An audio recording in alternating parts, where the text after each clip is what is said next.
घूंघट से उड़ान। मेरा नाम सीमा है, काल्पनिक नाम। मैं बचपन से ही चंचल और शरारती थी। एक गरीब परिवार से होने के बावजूद भी मैं पढ़ने में बहुत तेज थी।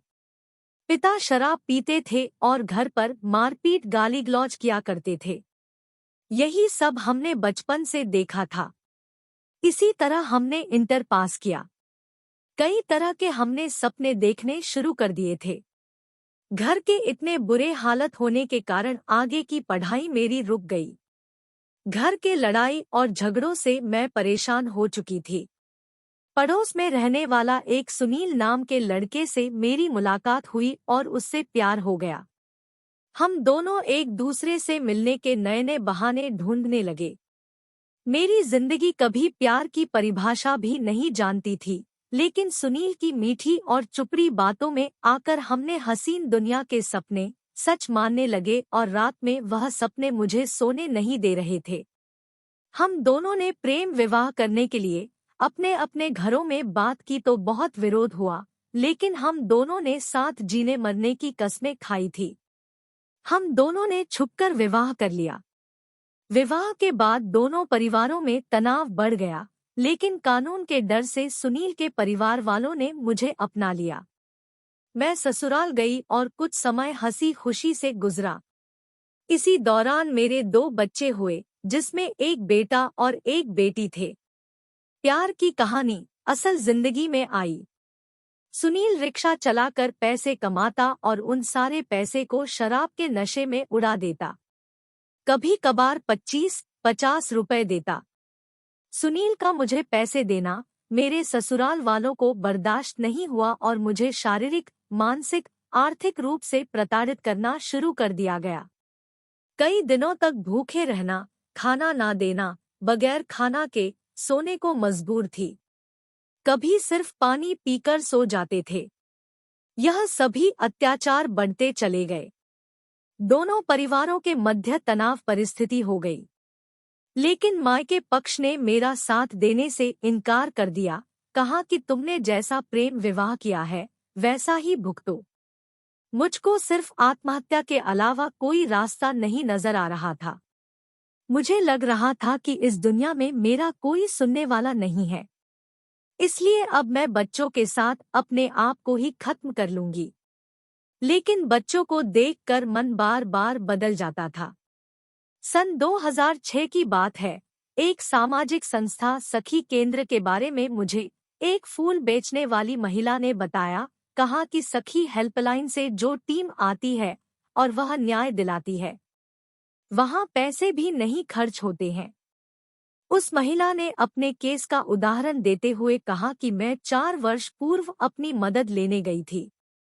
मुझे एहसास हुआ कि अब तो मुझे जीवन जीने एवं न्याय का एक रास्ता दिख रहा है।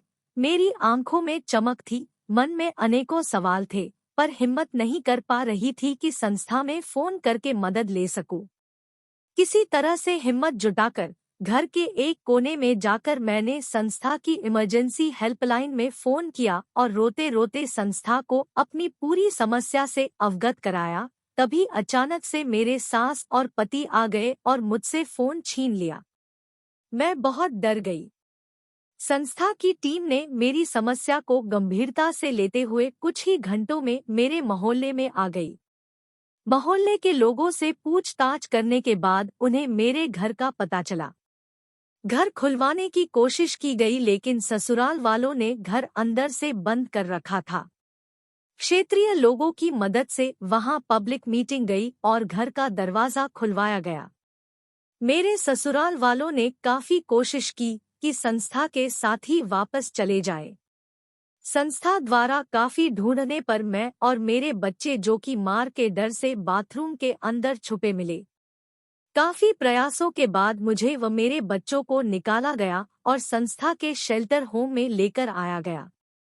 मेरे व मेरे बच्चों की हालत देखते हुए संस्था ने सबसे पहले हम सभी को भर पेट खाना खिलाया गया। दूसरे दिन मुझसे निर्णय लेने के लिए कहा गया और आश्वासन दिया कि तुम जो भी फैसला करोगी हम सभी तुम्हारे साथ हैं। संस्था में सभी ने मिलकर मेरे बच्चों को अच्छा माहौल दिया। मेरी कानूनी कार्यवाही में निशुल्क मदद की गई, लेकिन मुझमें आत्मविश्वास की बहुत कमी थी। उन हादसों को मैं अपने दिल और दिमाग से नहीं निकाल पा रही थी। लेकिन मैं जब संस्था में आकर और लोगों की समस्याओं को सुना और जाना तो मुझे कुछ समझ आई और मैंने कुछ काम करने की इच्छा जताई। मुझे सिलाई का काम आता था तो मुझे एक सिलाई मशीन दी गई, कुछ कपड़े खरीद कर दिए गए, जिससे मैंने भगवान के कपड़े सिलना शुरू किया। इसके बाद मैं रुकी नहीं। 8 माह बाद मैंने अलग कमरा लेकर रहने की इच्छा जताई, जिसमें संस्था ने मदद की।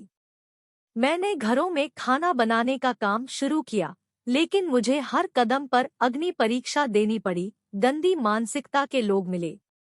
एक 50 वर्ष का व्यक्ति था।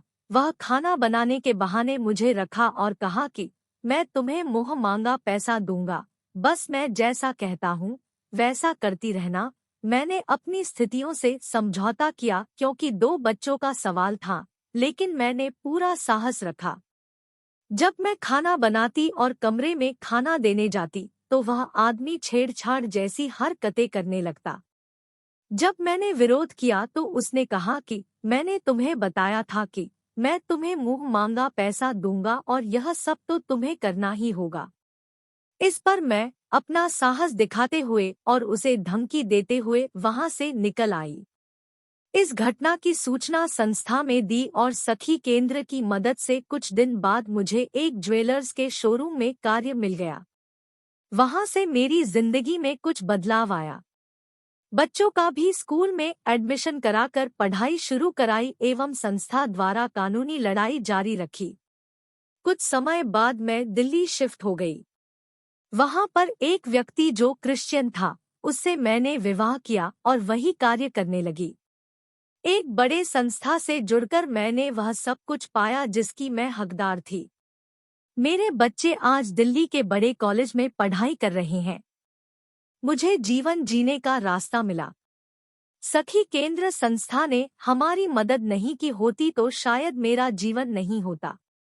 आज मैं जो कुछ भी हूँ, मैं संस्था से मिली प्रेरणा और सहयोग से हूँ।